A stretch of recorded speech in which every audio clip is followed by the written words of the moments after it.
just that kind of set up, feel free to keep replying to the poll that I've popped on there. The link is in the chat as well. But just to kick things off, thank you very much for joining today. As I said a little earlier, my name is Alicia Mahindra.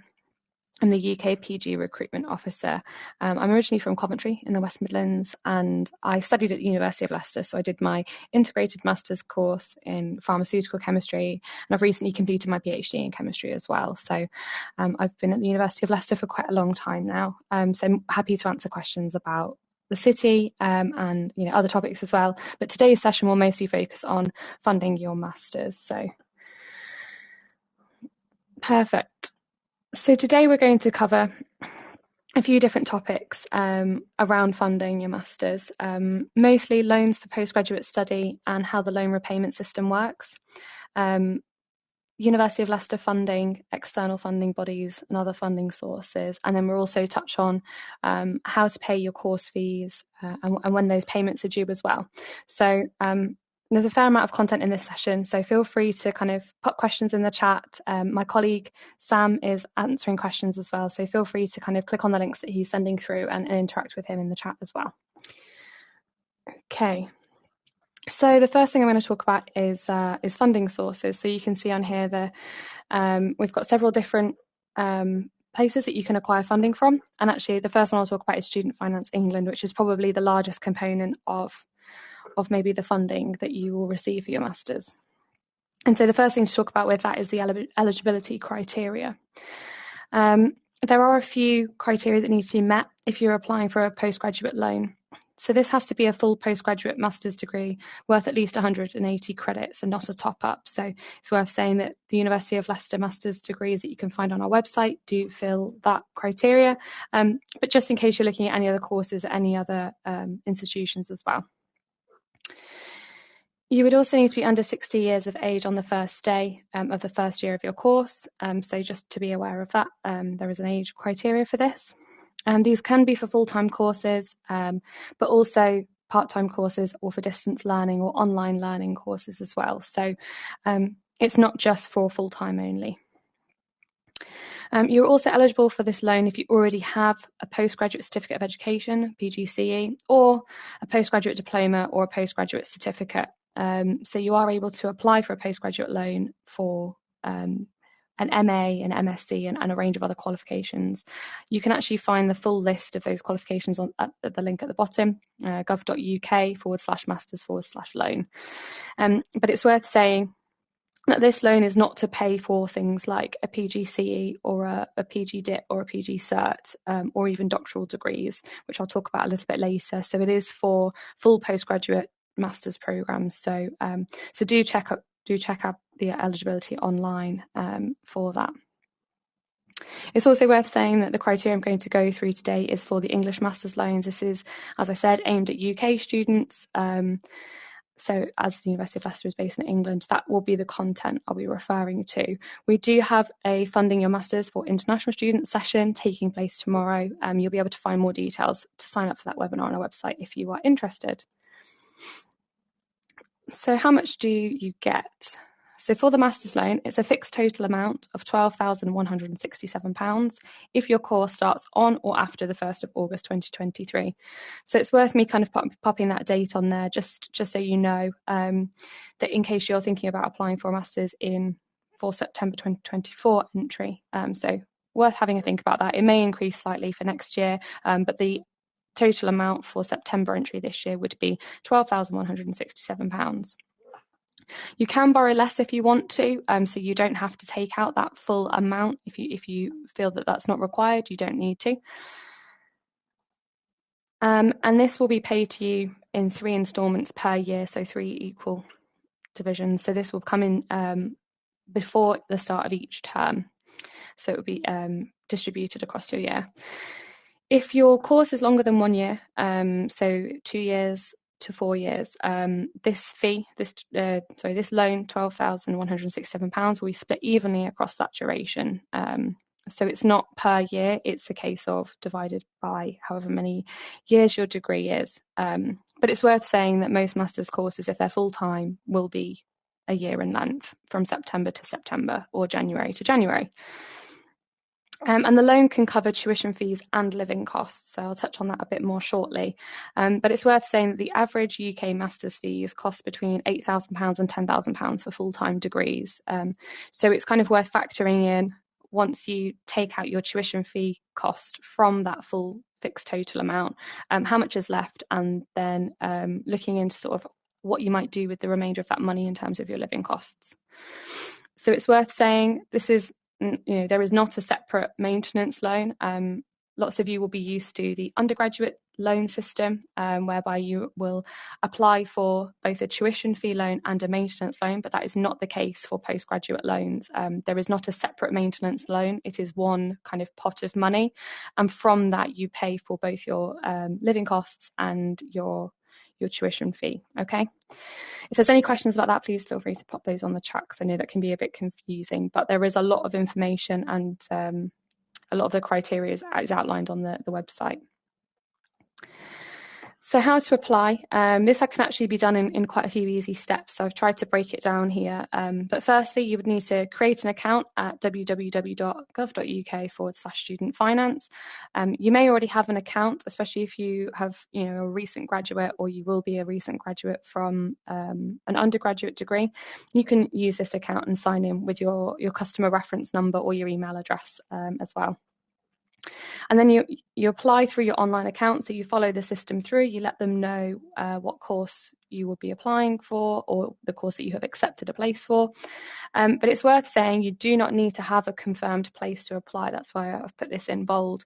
You can use your preferred choice and change it later if needed. So I would recommend, if you are very actively applying for master's programs and still waiting on offers, or still in the application process, still feel free to apply for the postgraduate loan if you feel that you may need it. You do not need a confirmed place to apply. If you end up changing your mind, you decide you don't want to start a master's in September, you can simply let them know once that decision's been made. I've also put on here as well to send any evidence requested. Typically, because this is not a means tested loan, so it's not dependent on household income, there's not often many circumstances where evidence is requested, but there are some cases that will need to happen. So just please then send off any evidence that the loan company would require from you. And again, both of those websites, so the student finance one linked at the top and the master's loan one at the bottom, will kind of talk you through that process as well. So then how do you actually pay your fees? So your fees are due either the first option, which is before the start of your academic year in full, or in two equal instalments. So payment 1 would be 50% of your fees, which is due before the start of your academic year. So if you were starting this September, 50% of your fees would be due before you commence that study. Then your second instalment of your fee payment would be payment 2, due the 1st of February after the start of your academic year. So this would be due 1st of February 2024. And so 50% of your fees are due at the beginning of your course. And you can also you may need to provide proof of your funding source. So that might be a statement from Student Finance England, for example. At the University of Leicester, flexible payment options are available. They can be discussed with Student Fees and Income Office. There's no guarantee that that is possible, but please do get in touch with them if you have specific circumstances that would kind of allow you to sort of become eligible to pay flexibly. So please, there is an email address here. Do get in contact with our Student Fees and Income Office. This is their phone number and their email address on the screen now. So please feel free to get in touch with them if you feel that may be more suited to you. But it's definitely not guaranteed, and most people pay their fees sort of how I've outlined on the start of the slide. Okay, something that we do get asked about often are PGCEs. So what about PGCEs? How do we pay for those courses? And they are slightly different to the postgraduate loan, as I mentioned on my first slide. For these, you will actually apply for a loan via the undergraduate student finance system. So this may be the system that you're used to if you've previously taken out a tuition fee loan or a maintenance loan.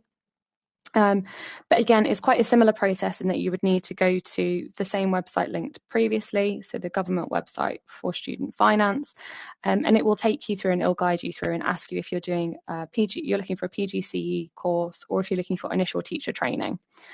But it's also worth saying that the bullet point at the top is a link to the government website for Get Into Teaching. And on there, those bursaries are updated regularly. So do feel free to check that website. It will contain lots of content and information about potential bursaries that you may be eligible for if you choose to go down a teaching route.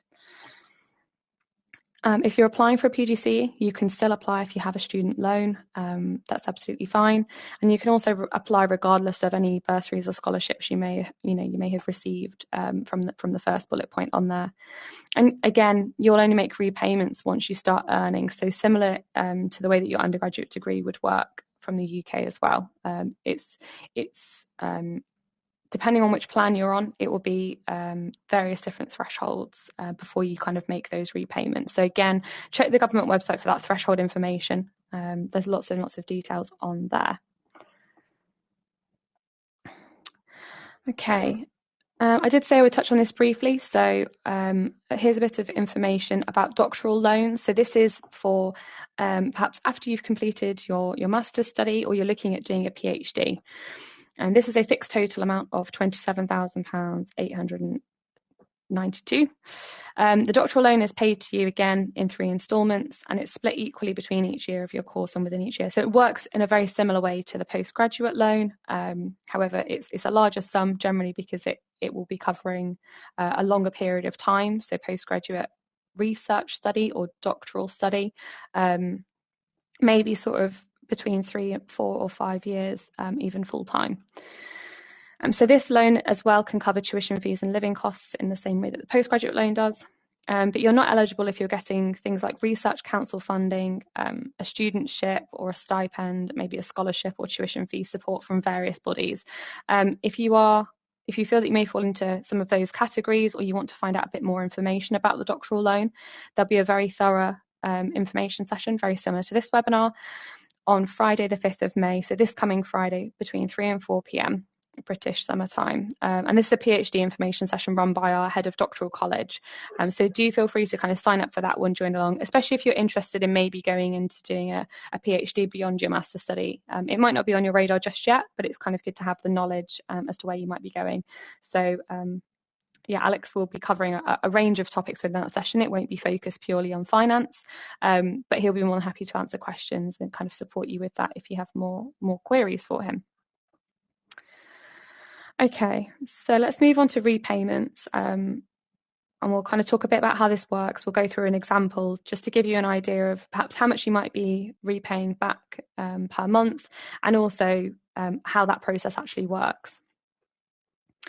So in terms of repaying your master's loan, you actually pay 6% of your income above the repayment threshold, of which the repayment threshold is currently set at £21,000 a year. And I just wanted to point these figures out to you. So the 6% and the £21,000 a year, these are different to your undergraduate plans that you may be on at the moment. So it's not worth, it's worth making sure that you're aware that they are different from one another. It's not a case that they will be paid together. They actually do come out as 2 separate entities. You will see that on your wage slip that they come out as two separate loans, and they're paid back at different percentages with different repayment thresholds. So just to double check that you're aware of that. So as I mentioned, they're normally taken out with your income tax, national insurance and undergraduate loans. So you will see that as a separate line on your pay slips. This is if you're in employment, and that repayment won't begin until the April after you leave your course. So for example, if you finish in September 2024, you won't start repaying your loan until the following April, so April 2025.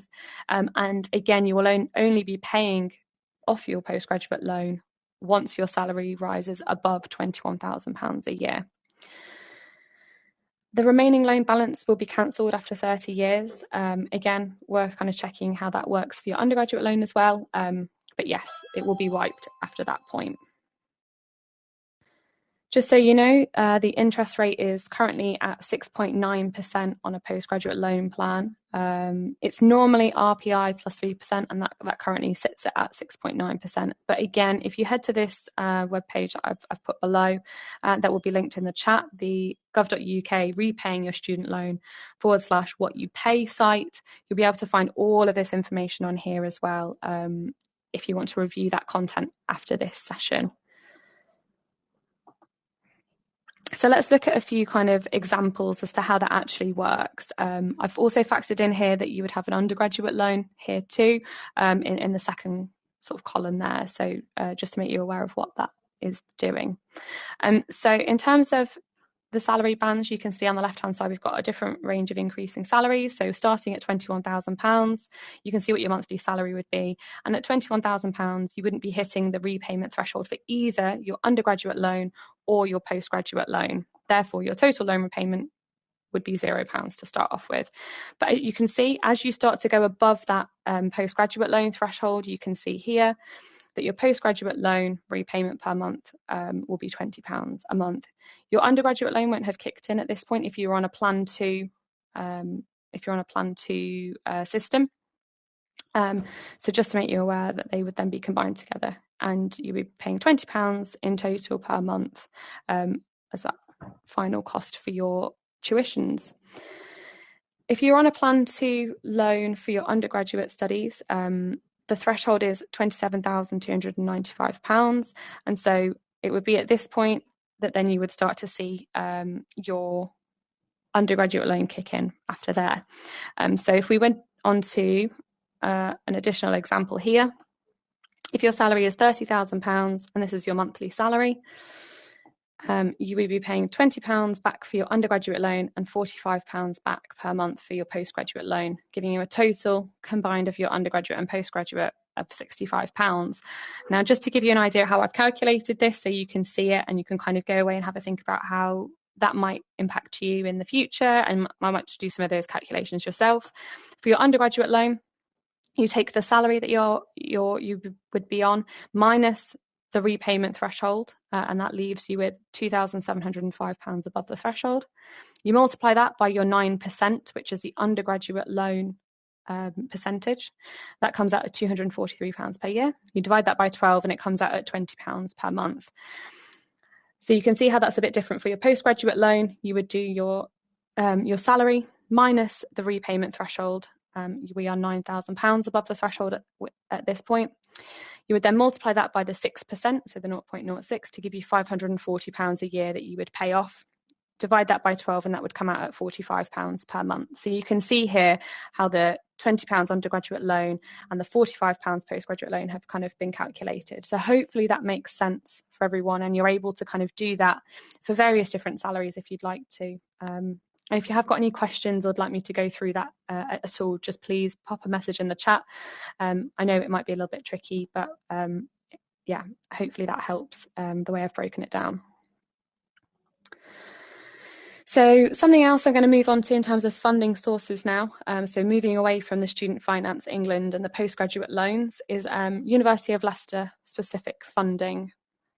And so it's worth saying, if we have got any alumni on our call today, so those who studied at the University of Leicester for their undergraduate degree or for their PGCE, you will be eligible for 20% off your fees. So please do check out our website for details of our alumni discount there. This is not off all of our courses, so just to make you aware, it's for the vast majority of them, but just double check that it fits that criteria on our website. There are also departmental scholarships as well. For example, the College of Social Sciences, Arts and Humanities have a minority ethnic master's scholarship. Again, please do check out those pages for scholarships. It may be a case that you haven't come across that before. Lots of universities will have different offerings to one another. So just double check any sites of universities that you're applying to, just to get that information and see if you are eligible for those. They can often include really great things like a tuition fee waiver and potentially sort of a £9,000 stipend. So it's really worth having a look into them. I'm sure we can get the link. Yeah, fabulous. We've got the link posted on there. There's also a hardship fund. So this is whilst you're currently studying at university. So if you join the university and you're studying your master's and maybe your financial situations change, we have this fund called the Hardship Fund available, which is available from the welfare team. And it's there to support those who are experiencing financial hardship or economic difficulties whilst they're actually at university. So that may be a whole range of different criteria, whether that's kind of perhaps bereavement, change in circumstances. So we can kind of work with you on that one. So there will be our welfare team that I can signpost you to very shortly for that. It's worth saying that you can't necessarily use this to fund your tuition fee in lots of cases, but it is there as a support mechanism for students whilst they're with us. Okay, so moving on to external funding bodies. So these are ones outside of the University of Leicester's provision. Again, academic departments can advise on that. So if you are in the process of putting an application in, or if you have put an application in already, feel free to get in touch with your academic department. So often on our course pages, you'll be able to find some details in the top right-hand corner for an admissions tutor within that school or the PG director of that school.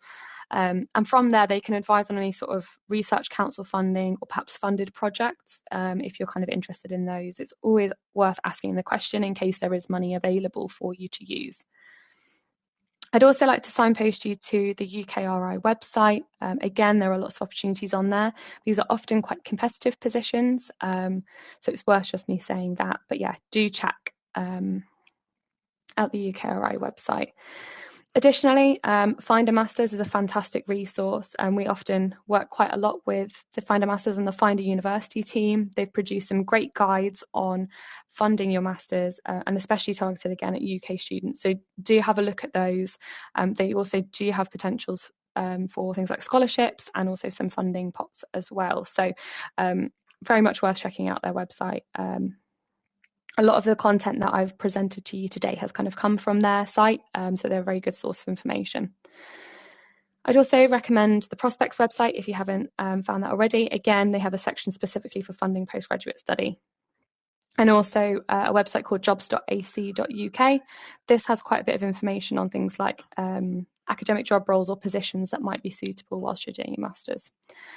Some other trade union or professional bodies, Unison, for example, may also have the potential to fund students too. So keep your eyes out for other opportunities from external funding bodies too. So the last kind of one I'm going to talk about is sort of funding from alternative sources. So one thing that I actually wasn't really aware of until fairly recently are charitable grants that may be able to come from thousands of different charities, trusts, foundations. And actually some of these may be sort of smaller pots of money that could support a research project or a research trip or any fieldwork that you might be doing as part of your studies. However, there are some larger charities, for example, the Wellcome Trust, the Lever Hume Trust, who may actually be able to help with full funded studentships. So it's kind of worth taking a look around at some of their websites. It's important to sort of say that they may only fund projects in line with their mission. For example, the Vegetarian Charity will fund projects on vegetarianism. Often you also have to kind of be a vegetarian or show a commitment to that as well. So there are other sources that you might be able to acquire funding from, but it's always worth checking the small print. It's always worth getting in touch with them and finding out if you're eligible. On the slide as well, we also have the Alternative Guide to Postgraduate Funding. This is a really cool site that I've sort of only recently been made aware of, but it gives you a lot of insight into how other students previously have funded their postgraduate study. So it's very, very possible to do it. I appreciate that sometimes the repayment system and actually the amount of money you might be receiving may feel a little daunting, but this can be a really great motivational site to kind of make you realize that lots of students do carry out master's study every year, and they're able to find these alternative pots of funding. Unfortunately, it's not as clear-cut as our undergraduate loan system, but these things do exist, so do use the resources that we're sending through. I can also get some of these links shared on the chat as well. There's other sites as well, including the Guide to Educational Grants, turntous.org, and again, the Find a Masters charities page often has opportunities on there too. Okay, so again, some even more funding from other sources. This is one I would say I'm definitely not an independent financial advisor. I'm not trained in giving financial advice. This is purely an information session just to make you aware of kind of things that are available to you.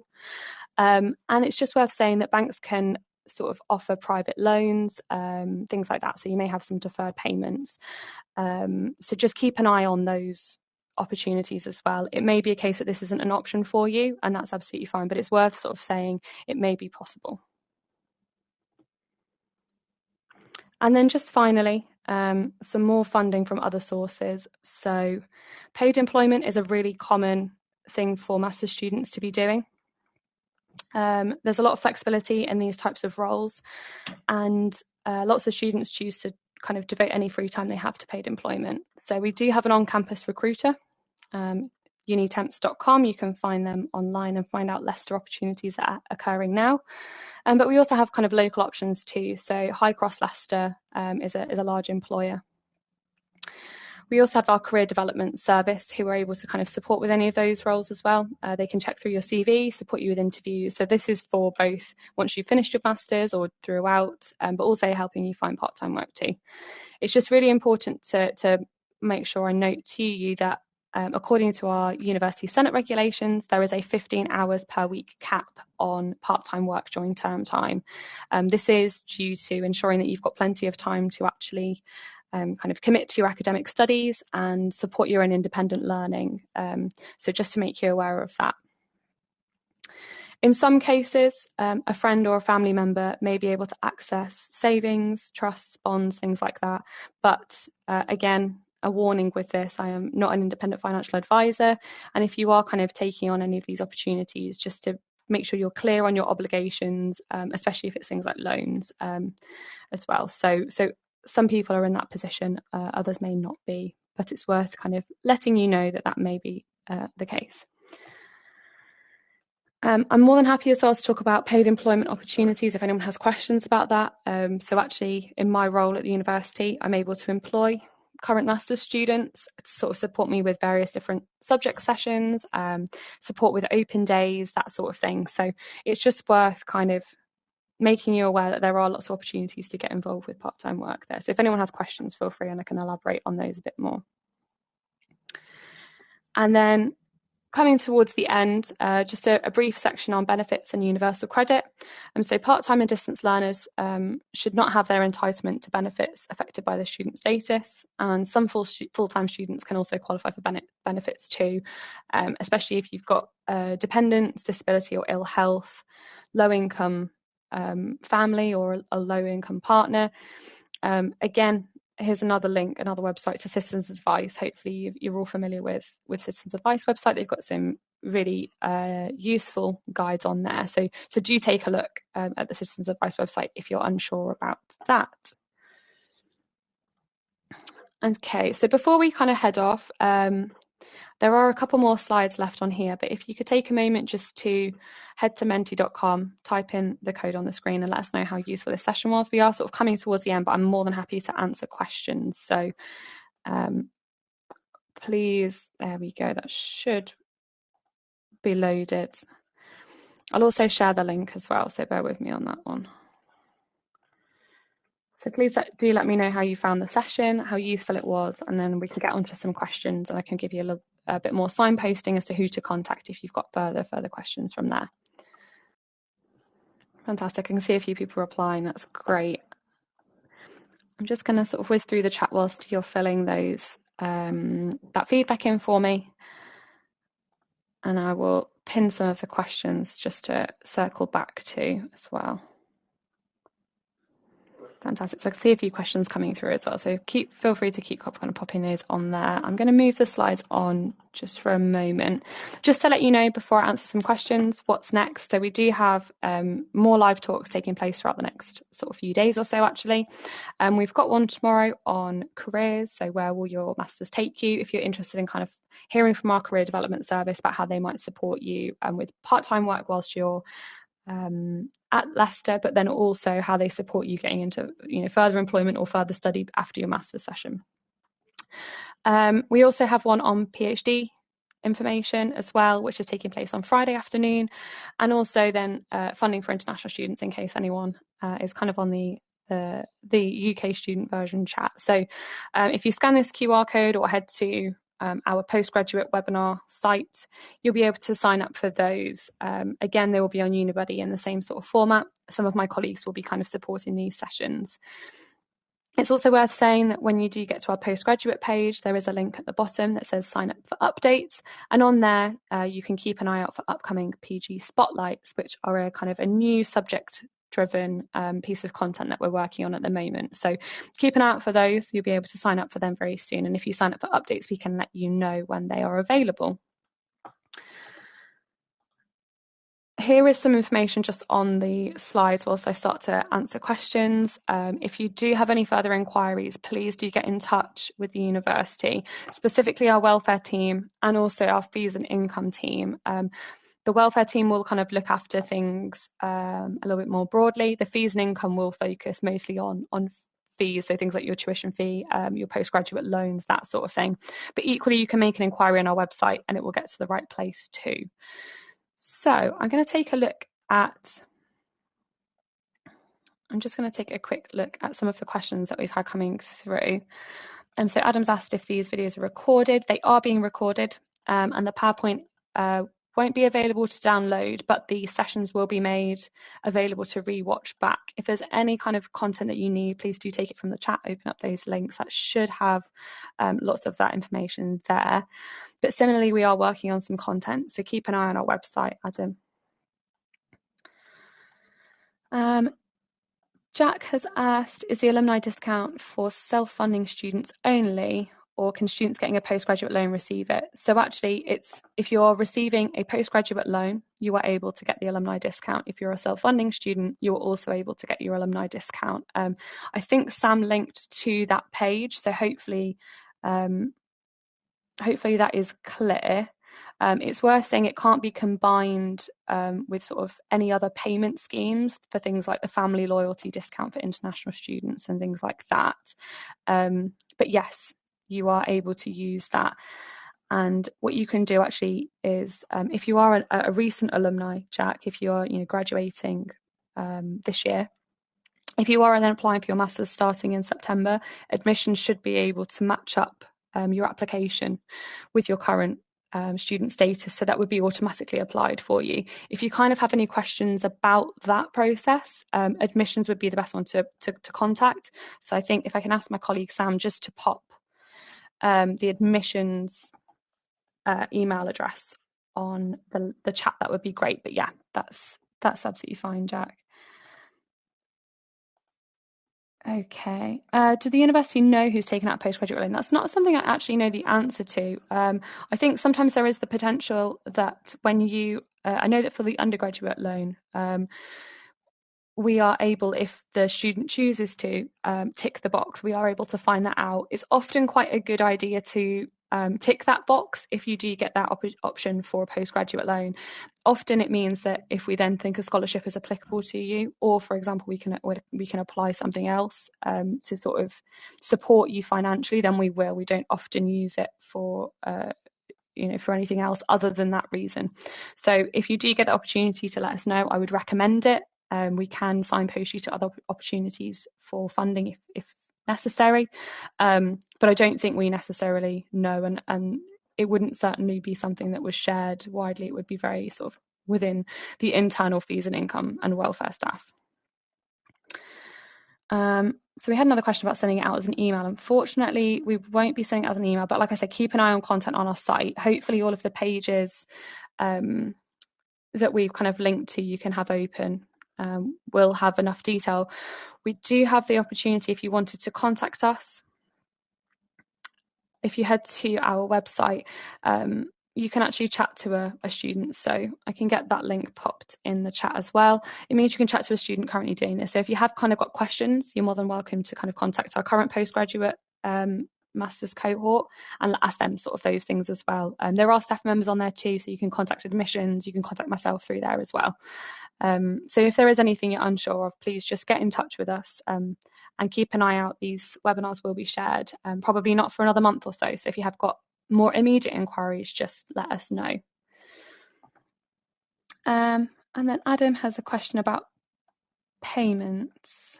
If the postgrad loan is split into 3 payments, but you have to pay 50% to the university and the 30%.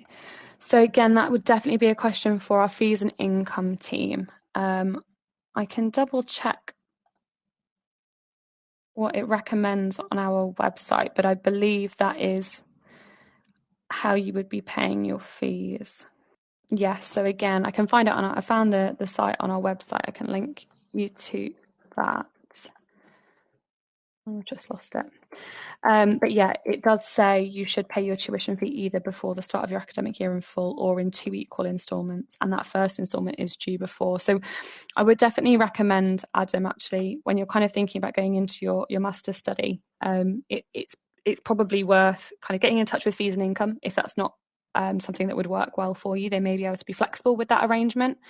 But similarly, it may be a case that you have to kind of accrue some of that money the summer preceding your master's, and then you're able to sort of financially pay for that. So I'll send you the link. I think it might have already been shared, but I'll just reply to your message. I had a question come through about the deposit for the tuition fee loan. Can that be obtained by the postgraduate loans company? So it's worth saying that the deposit is only required if you live outside of the UK or Ireland. So if you live outside of the UK or Ireland, it may or may not be a case that you're a home or an international student. So I think in that circumstance, you would need to get in touch with our fees and income team. It's worth saying that that's, oh, sorry, deadline for the application. Is that right? Have I read that incorrectly? Yeah, so I can see there's, the deposit for the tuition loan. That is it's on that same link that I've just sent now. Yeah, it's if you live outside the UK or Ireland. So again, worth getting in touch. And then the deadline for the application. So if you head to the course page for the medical statistics program, if you head to that page, as you sort of scroll down, there'll be a large grey box at the bottom there. On that page, it will have the closing date for. We'll have the closing date for the course. I'll see if I can find it on here and just let you know now. So it's for the medical statistics MSc. There's a box that says key dates, and if you're looking at September 2023 start, the application deadline for this course is the 8th of September 2023. So I'll just link that one to you. You should be able to see that there. And the fees don't need to be submitted prior to the application. What they need to do is be submitted prior to your starting date for your course. You can actually see your 50% payment deadline there in that box as well. You're welcome. I think that is everything. Are there any other questions for anyone else? If there are, please feel free to get in touch. I'm also happy as well to put this back on and take some feedback just to let me know how useful the session was. It's really helpful for us to gauge how we're doing with these things. So yeah, please feel free to fill that in. It only takes a moment to do, and it's very useful for us. And I'll leave the chat open for another couple of minutes just in case anyone does have any sort of last questions. But thank you very much for everyone today for this session. It's been really engaging. It's really nice to see lots of people messaging on the chat and getting their questions answered. So I really appreciate that interaction. I'd also like to thank my colleague Sam as well for all of the links, and hopefully you find that useful. Please do keep in touch with us and keep an eye out for additional content on our postgraduate website. And yeah, do get in touch with the university, the various different channels. If you're unsure, head to that inquiry form on our website, and then you can you'll be filtered in the right direction. So thank you very much, everybody. Have a nice evening.